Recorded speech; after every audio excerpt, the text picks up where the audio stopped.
Welcome to Rhythms of Progress, where we explore how music and artists are the unsung heroes of political movements and social advancement. I'm your host, Shazette, aka Lizard Silva. With me is my all-time favorite co-host and engineer, Stony Boney. Say hello, Stony Boney. Oh, she's so cute. Today we are exploring the world of disco and how this electrifying 1970s genre became a cultural movement that united marginalized communities, not only on the dance floor but also through fashion. Disco music created a space for people to express themselves, but it also became pivotal to the LGBTQIA+ community and movement. Was it the music, the fashion, or was it because disco gave people the courage to dress up and be playful while fighting oppression with a really good bass line? To help us explore this journey, Stony and I are thrilled to welcome PhD student from the University of Delaware, Jeff Isles. Jeff grew up during the disco era and experienced the movement and social change in the queer community. Welcome to the show, Jeff. Hi, thanks for having me. So disco emerged in the early 1970s. How do you define disco, and how did it become intertwined with the LGBTQIA+ community? Wow, what a great question. Thank you. I think the way that I defined disco music is that particular beat. And I'm not a musician, and so I don't know what the technical term is for that particular number of beats per measure. But it certainly, most disco music had that particular same beat. And then there were a variety of tracks that were overlaid, vocal tracks, instrumentals, etc., that all went on that. But it had a particular rhythmic quality to it that was very different from rock or jazz, what we think of as, traditional sort of ballad, sort of soft music. And so it had that driving beat, sort of a heartbeat, and that heartbeat really did become a very big part of what I'll call the gay community from that time period, because that was the term that I used the most during the 70s and 80s as, we started to move forward. Obviously, we added all those other great initials to represent the full kaleidoscope of the community. But the gay community identified very strongly with disco and disco music because it was a social music. People got together, as you said, it had to do with fashion. They dressed up, they wore particular clothing, but it was really people getting together in spaces to experience that beat, that music in a social setting. That became sort of the heart of bars and nightclubs in and around the gay community and all communities really in the country. You mentioned the beats, but what about the atmosphere made you feel safe to express yourself? That social aspect of safety in numbers. It was in these places, these, gathering spaces, nightclubs, after hours clubs, private clubs. At that time period, gay people didn't dance with each other anywhere else. The only place you could sort of hang out and be with your people was either in a gay bar or a private club or a gay nightclub. At that time in my life living here in Delaware, there were very few spaces where it would have been socially acceptable or safe for two men or two women to dance together on the dance floor, unless you were at an old-fashioned wedding and, you were family members or cousins or something crazy like that. So in the 1970s, you grew up in Delaware. I was a new student at the University of Delaware in my first trip to the university in 1975. So, yeah. Can you describe a bit of the political climate during that time? Well, the political climate was not very accepting. There wasn't a lot of tolerance of homosexuality in general during that time period. So everything was very much on the down low. People led double lives. They led secret lives. You were one way most of the time. And when you could go to those safe places or safe spaces, then you could be who you really were. And in Delaware itself, there were not many places like that. Fortunately, nearby, Philadelphia, a much bigger city, which had a lot of venues where you could either get together just to hang out with other gay people, where there was, always music in the background, even if they didn't have a dance floor. And I would say 99% of the time that was disco music. But there were also just nightclubs, private clubs. One of the biggest in Philadelphia and most popular I'd say in the early or mid 70s was a club called Equus, but there was Rainbows. There was a private club called the DCA. Later, there was a club called the Catacombs, a much more progressive private club called the Black Banana, which played many, many forms of interesting rhythmic music, not necessarily just that standard hardcore disco song beat that you think of, but they would have had funk and house and very early other forms of music that generated from rhythm that brought people into, association with one another. Comparing the disco era to now, do you think there's still oppression for being who you are? Where do you think we are politically and musically with all of this? It's a big question, frankly. So let me try to address it in a couple of ways. Personally, as a white cisgender male who identifies as gay, there is much more inclusion and tolerance, and the stigma of being gay and being out is pretty non-existent. And I think that's the case. Most people would probably say that's the case. I don't think if you asked most gay people or people from the queer community across the range of, the alphabet, that everyone would feel that way. Because there are certainly just as many efforts to oppress people from across the spectrum of the queer community today as there were then. The difference is, I think, they were much more institutionalized in a much broader sense. Those powers had much more control in local, county, state, and federal governments than they do today. There are more protections. There is more tolerance. There is more visibility. There is more understanding within families, that there are differences in orientation among folks. And so it's not quite like it was.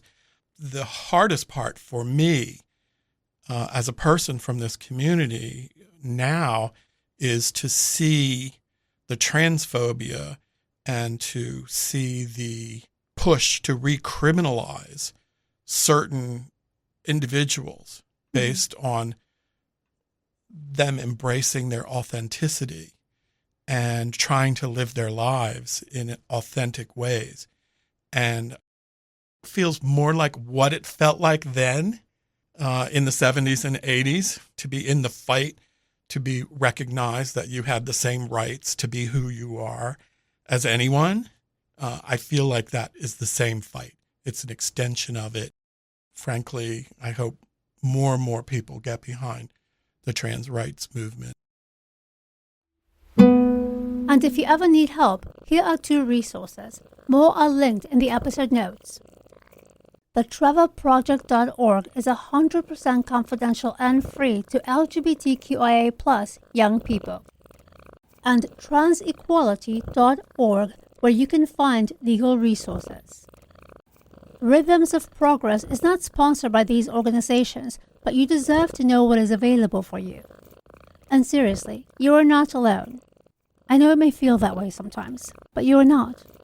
And if anyone says otherwise, send them our way. Stoney wears many hats. She has a PhD in psychology. But first, they must have a snack. Then the therapy begins. Speaking of being oppressed, in the 1970s, there was the Disco Demolition Night, which is a way of oppressing a community, in many communities, in Chicago with radio DJ Steve Dahl. And the Disco Demolition happened at Kaminsky Park. You remember hearing about that and how it Yes. might have made you feel? Yeah, absolutely. Frankly, I thought a lot of it had to do with racism because one of the, interestingly enough, the music industry and disco itself, there was just an amazing number of Black musicians and performers that were creating that music. Musicians at every level, producers, singers, writers, all sorts of folks. The backlash, I feel like, was in some part caused by the crossovers like the Bee Gees, KC and the Sunshine Band, and a couple of other acts that then dominated mainstream radio. Once that music that was, sort of the Wonder Bread version of the disco that my friends and I were dancing to in clubs, hit the airwaves, and that's all you ever heard when you turned on the radio, the whole Saturday Night Fever, etc. experience, that is when I think DJs and other, fans of music were like, get this off my ears, get this off the airwaves. And it started that sort of backlash. But I do, whether it was conscious or unconscious racism, I do believe there was sort of a weird connection between all of that. Yeah, because a lot of the vinyl records were predominantly of people of color. So all music has its anthems. Is there an anthem, a specific song or songs that really resonate with you from that era that you say, if I think of the 70s or that time, this is what I hear?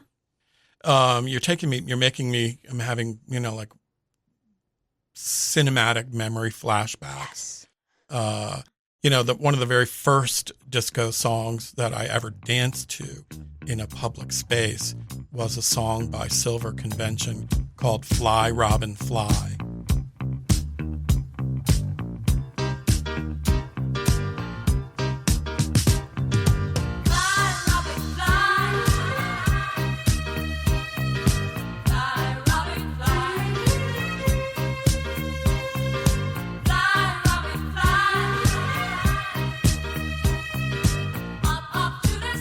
That was believe it or not, in a speakeasy somewhere in Wilmington. It was sort of one of these bars that opened up and then sort of disappeared very quickly afterward.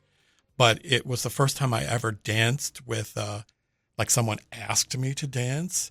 It was my first kiss, I guess my first public display of affection from the person that asked me to dance. And then that person asked me out on a date. So, Fly, Robin, Fly will forever be in my memory. Another is Evelyn Thomas had a disco hit called High Energy. And High Energy was a quintessential big nightclub sort of anthem. When I envision that, what I see is myself surrounded on a giant dance floor in the after hours club called the DCA in Philadelphia with the best looking, best built men dancing shirtless in a giant crowd to this pulsing beat, High Energy.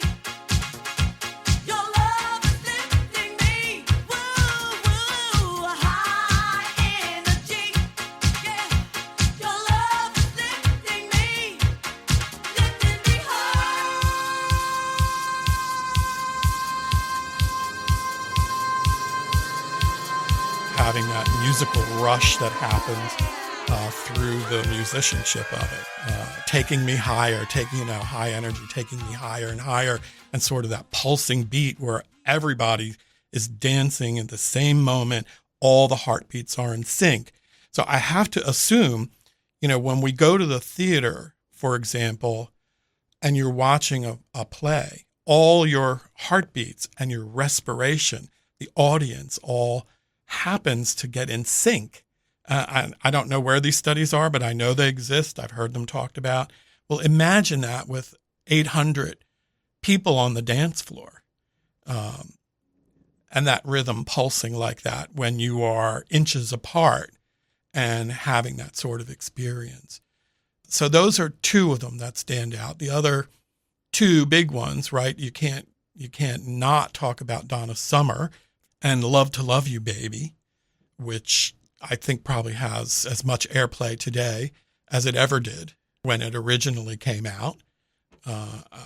Just an incredible performance. And it's funny now because it was so controversial. I think even Donna Summer disavowed it at one point in her own career. Yeah, because she was simulating the sounds of lovemaking. Just listen to how the song is mixed. Set me free, set me free.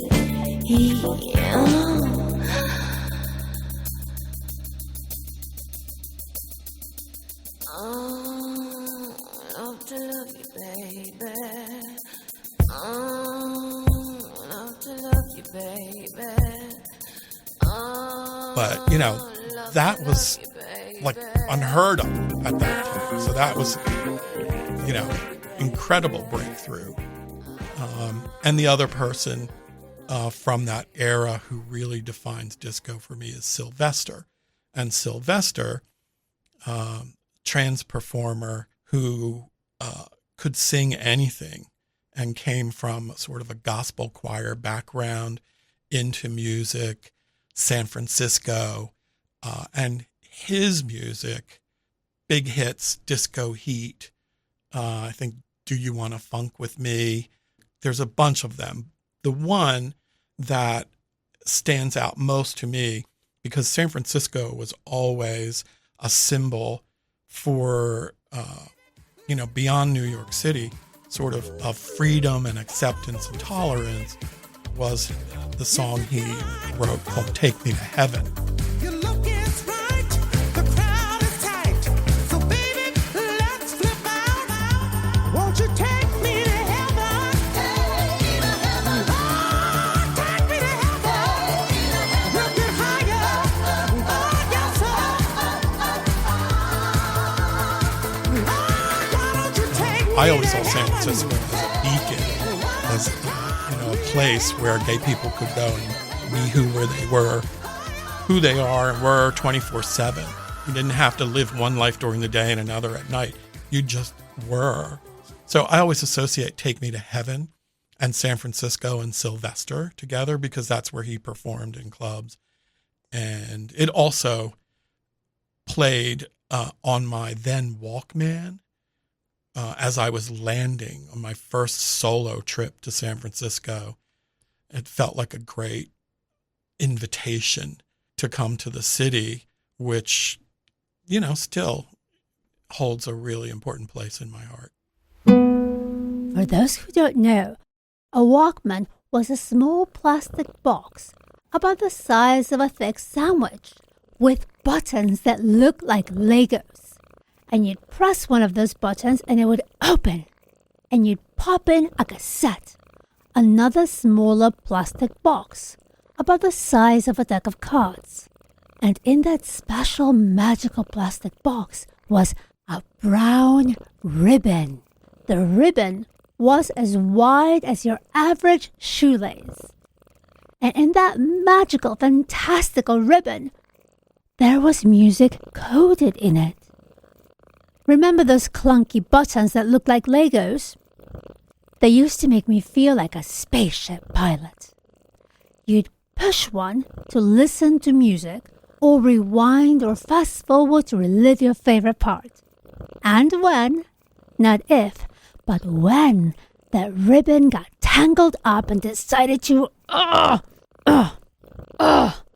And you'd fix it with a pencil. Oh, that special branch you found when you realized that nachos are always a great idea. So a Walkman was a portable music box, but more importantly, it was a test of character, but way more dramatic. Oh, moment. Stephanie just handed me a note, and it says, "Enough with the history lesson, human. It's time for my dance party." Aw, we'll be right back. Hi. Do you find yourself yelling about bathrooms like they're a forbidden portal? Do rainbow flags make you foam at the mouth? Does someone else's fashionable expression feel like a personal attack? Oh my gosh, you're wearing that? No wonder nobody respects you. Yeah, I just pulled you from a burning building and I'm actually a U.S. military sergeant.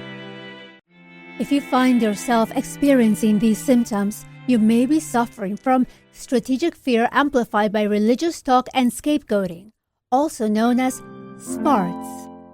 SFARTs, a condition triggered whenever politicians distract you with culture war soundbites instead of releasing their encyclopedia of criminal records. Luckily, there's a revolutionary mouthwash called Verifacts.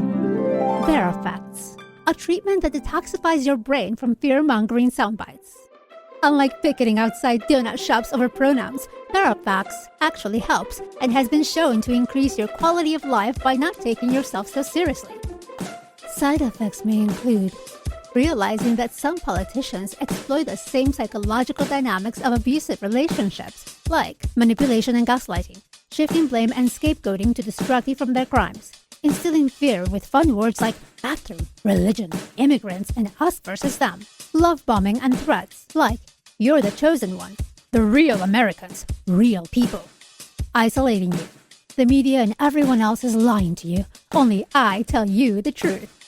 Using the word left and right like they just discovered directions. In clinical trials, patients reported whistling while grocery shopping, drinking more water because apparently that's a thing. The immense regret of joining or supporting an ISIS-like group called ICE that kidnaps U.S. citizens and people of color while calling it patriotic. Uncontrollable toe tapping while playing air guitar and belting "I Will Survive," using the word fabulous, setting boundaries without apologizing first. The epiphany of using critical thinking skills and realizing potholes don't get fixed by yelling at drag queens. Apologizing to grandma or using mustard to write the word radical on her kitchen table when she asked if you wanted milk with your coffee. You may also experience accidental washboard abs from a thing called laughter.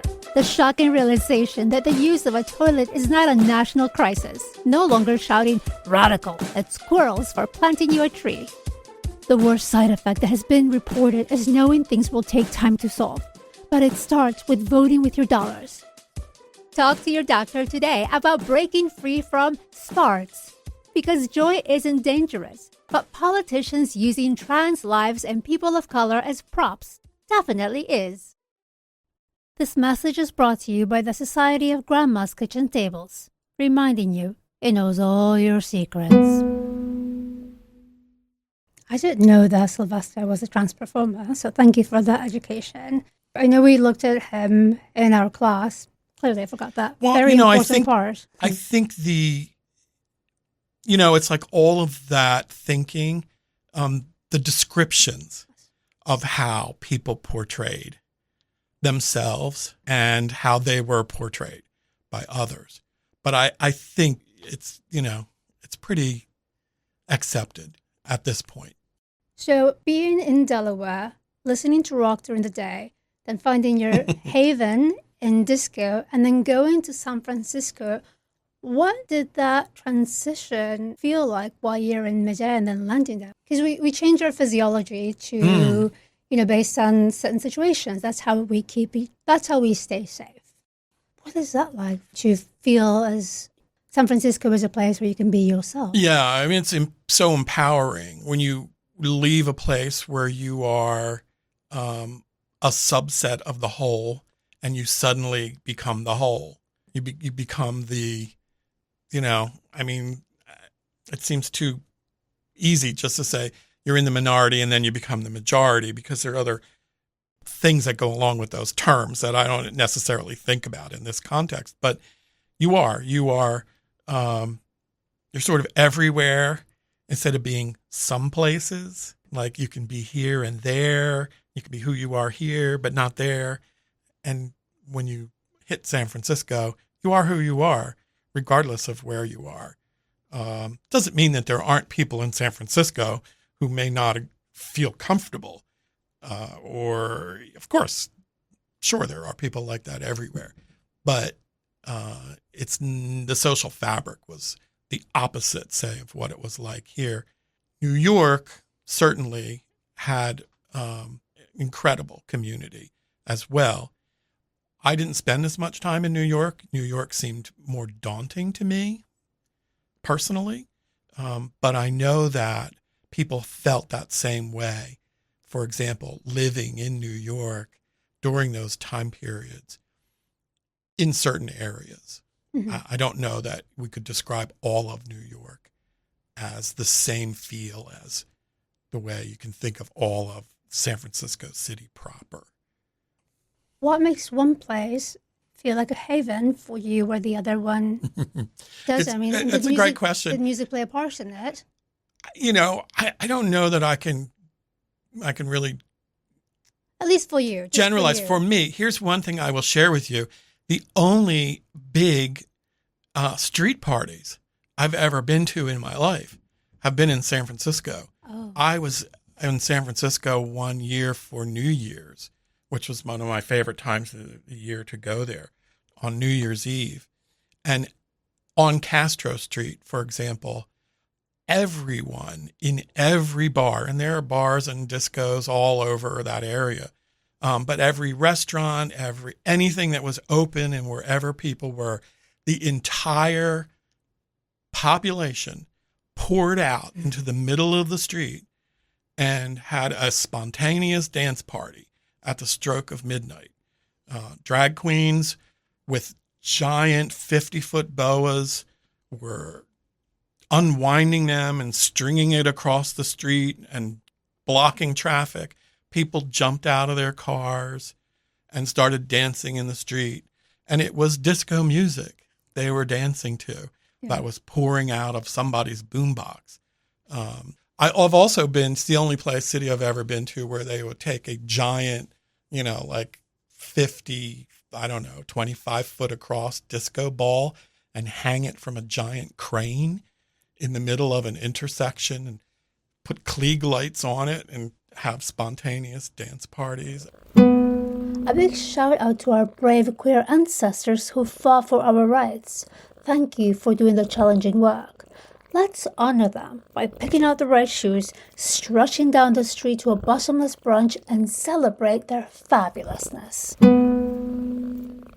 Yeah, so it was a frolic. Yeah. It was people were reveling, even in sometimes their sadness. They would get out and revel because this was their town and it was their music. Let's bring that to Delaware. Wouldn't that be awesome? You mentioned about reveling, even in their sadness. Is there a way that disco comforted you in your sadness? Do you gravitate to it to help you cope with any emotions? Yes, it's a memory trip. Olfactory senses will take you on a memory trip. Music is that way also. I know for myself and a lot of people. If I listen to certain songs, I am immediately, as I said, transported to a time and a place.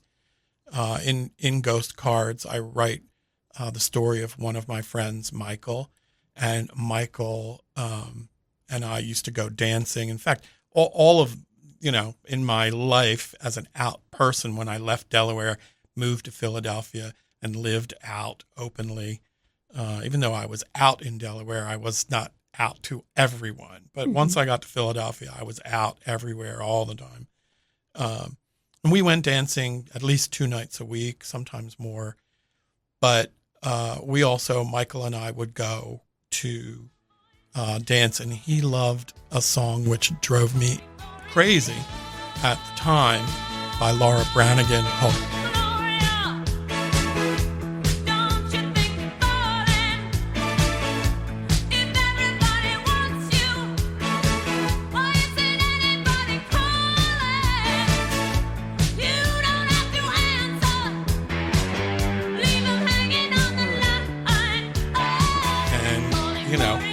again, gets a lot of airplay today.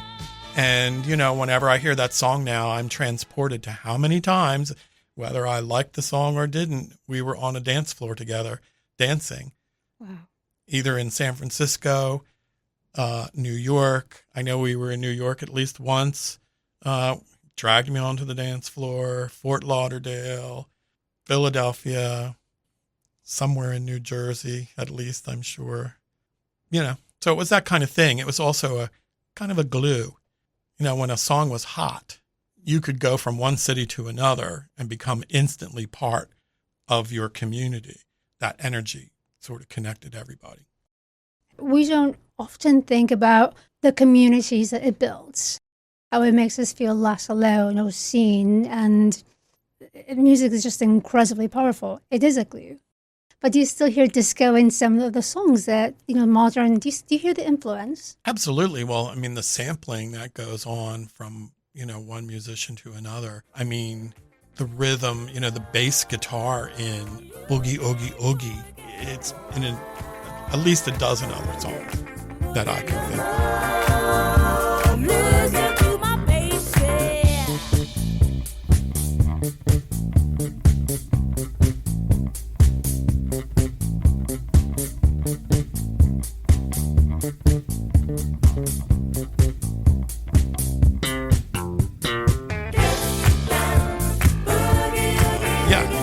there are just pieces of that came out because one of the producers from that time period, Nile Rodgers, who worked on some of the biggest, disco, if you want to call it, or dance hits, worked with David Bowie, worked with him on his Let's Dance album, for example, worked with tons of other artists. So the influence of that time period, Giorgio Moroder, who, worked with Donna Summer. Now, was Georgia a producer? Who was Georgia? Giorgio Moroder, I may actually also have a writing credit on Love to Love You, Baby. May have written the music for her. And I don't know to what extent Donna Summer wrote music or if she was involved in it, collaboratively. But Giorgio Moroder, I believe, produced and played on, a number of those. Certainly wonderful to discover new names. Do you see any takeaways from disco that still resonate?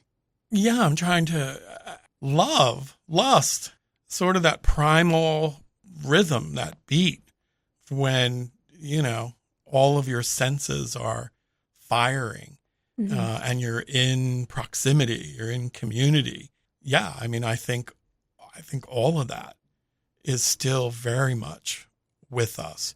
EDM went from, trance music, all of that, I think, stemmed out of that. Disco was led by Black, Latinx, and queer artists. Gender and identity fluidity was celebrated. It put women at the center of the music scene. It shifted music tech and dance culture. It challenged racism and homophobia. It taught America to dance together. Not only America, but the world. Disco. Do you think it will always resonate with the queer community? Yeah, I think so. Because, but I think that the fun part, because people like to dance, what cracks me up is that there are political campaigns, for example, that are using the Village People and using their music because it's become such a woven into the fabric of our culture, and they have no idea where and why this music existed and what is behind it.